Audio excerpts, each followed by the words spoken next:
A monumental series win for Bangladesh.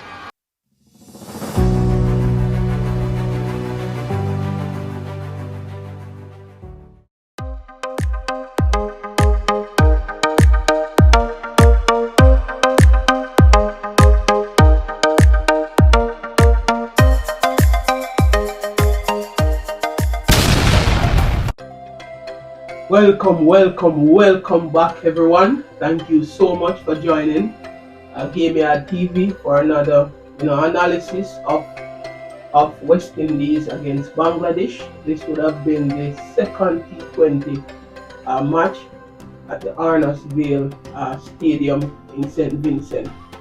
Now the West Indies would have lost this game by 27 runs. They would have won the toss at West Indies, and they would have sent in the opponents to bat.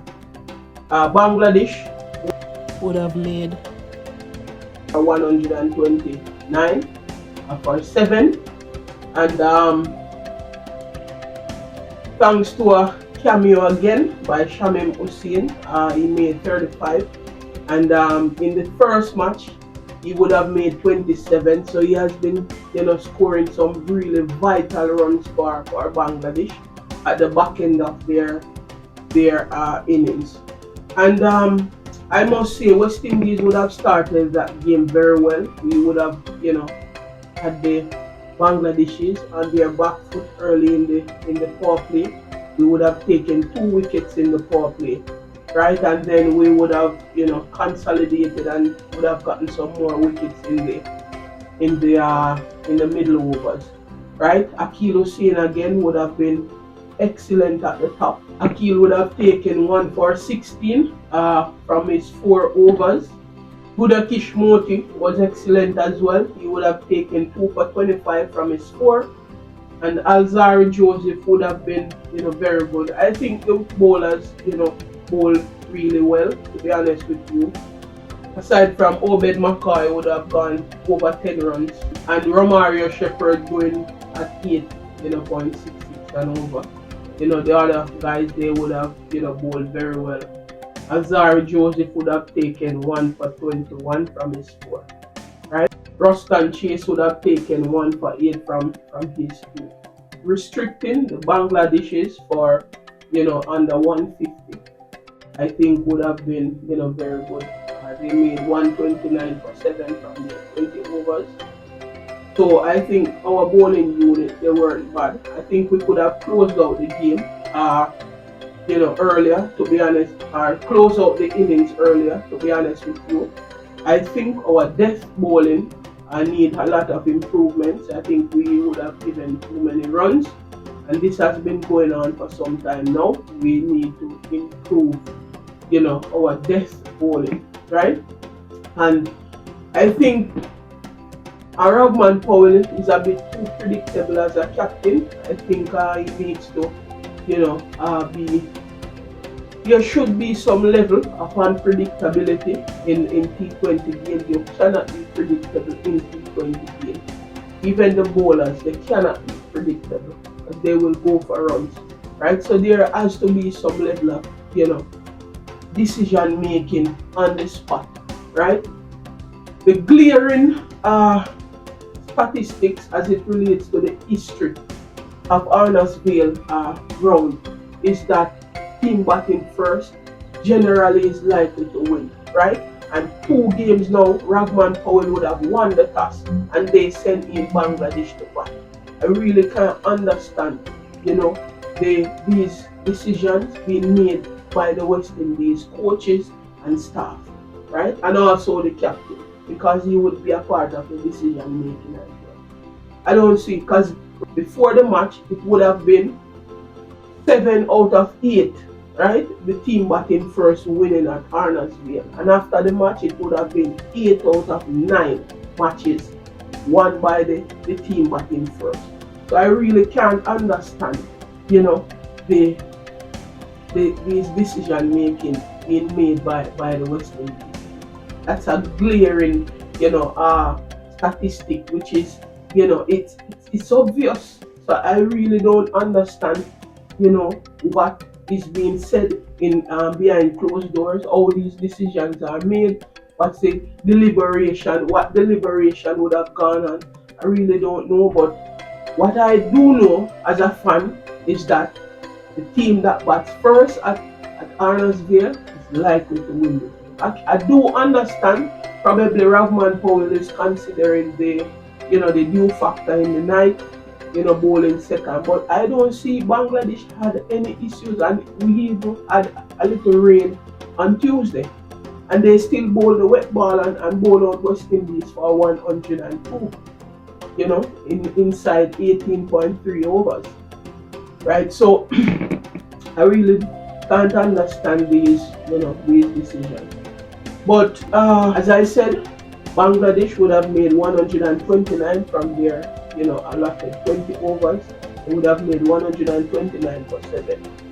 Right, West Indies in their reply, as they more often normally do, they would have started off poorly in the power play, losing 4 wickets in the power play for 32 runs. Got him straight away, first ball. Brilliant from Taskin. That's edged, that's caught, that might be gone. So the promotion of Fletcher pays no dividends.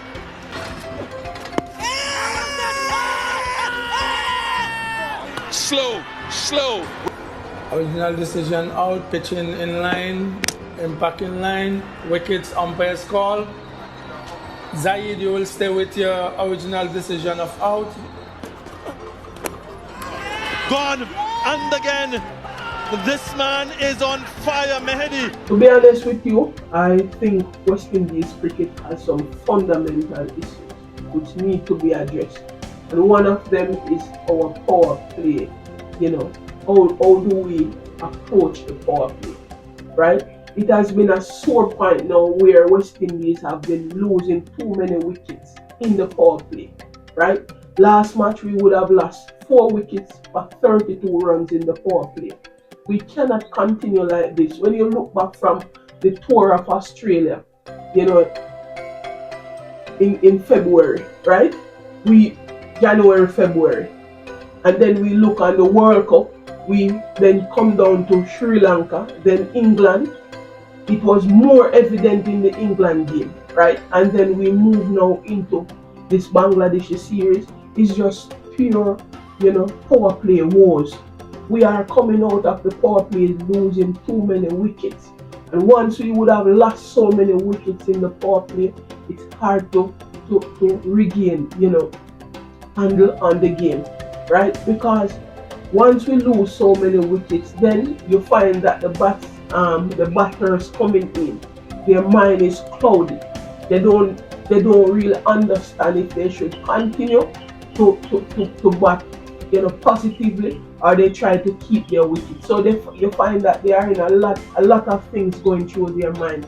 When a batter is coming to the wicket, they want to be clear in their mind how they are going to approach the innings, right? And once we lose too many wickets in the power play, it's hard to regain any hold on any type of T20 game, right? So I think there are some really fundamental issues that we need to address in West Indies cricket. We are very inconsistent. Our batters at the top, they are not making any runs, right? The only 2 persons who tried to make little runs in this game would have been, Akil Hossain and Rustan Chase. Rustan Chase would have made 34, and Akil Hossain would have made 31, right? Other than that, there is no other good score. Probably, Johnson Charles would have made 14. But I do not want to take anything away from, the Bangladeshis. I think they have been playing some, really. I'm not saying that Bangladesh is playing an A-game cricket, but they are playing better than the West Indies. They would have scored 2 low scores in this series, and they would have defended it, right? And thanks to some brilliant bowling from Taskin Ahmed, He was brilliant at the top, taking 2 early wickets, and he came back in the 19th over to complete the game. He would have taken 3 for 16 from his 3.3 overs. So Taskin Ahmed would have been supported by Mahedi Hasan. He would have taken 2 for 20 from his 4 with 1 maiden. And also Tanzim Hassan Saqib, he would have taken 2 for 22 from his 4 overs, also with 1 maiden. Right, so I think the Bangladeshis, they were very excellent with bowling on. Right, but West Indies, we need to improve as a team. Right, there are just some fundamental issues that we are having, and we have not played really good T20 cricket here in 2024. To be honest with you, we would have played some good games, but they were in patches. Right, I'm not going to, as I said in the prior video, I'm not going to discount what Darren Sammy would have done with this T20 team. Right, we would have moved from about 9 to about 3 or 4 in the ICC ranking where T20 teams are concerned. Right, so I'm not going to discount the fact of what Darren Sammy would have done with this team. Right, but currently we are not playing good cricket. We are not applying ourselves properly. Right, but when we lose so many wickets in the power play, how do we approach the game? Right, from there on. Right, I'm not seeing any clear, good, solid plan in terms of how we are going to, because most of these games where we would have lost too many wickets in the power play, we would have gone on to lose the game. Right, majority of the games. Right, only 2 I can remember where we would have won. I remember that third T20 against Australia, and that match we would have played in the World Cup against New Zealand, right, where we would have lost. I think it's 23 for 4 we were against New Zealand, and we would have gone on to win it. But the vast majority of the other games which we would have lost, so many wickets in the power play, we would have lost the games. Right, so it's something that we need to address. Right, our catching still poor. Both teams were very poor in the field. Right, we think I can remember Bangladesh dropping about 3 catches. Right, so I mean both teams need to improve on their feeling, but West Indies, we need to fix these fundamental issues, and I think Rahman Powell is too predictable as a captain. It's like team can know that Akil Hussain will bowl 4 overs at the top. They know who will come on in the middle overs. We have to be, there must be a level of unpredictability to how we play the game. Right, because these little things will be like an X factor for us, playing these short formats of cricket. Right, we have to be able to think on our feet and to make some critical decisions in the game. Right, so best of luck, guys. We have one more match to go in this series. We need to salvage this win so that we can avoid being whitewashed at home. We want to finish the year with a win. Please, guys, go out and to do your best.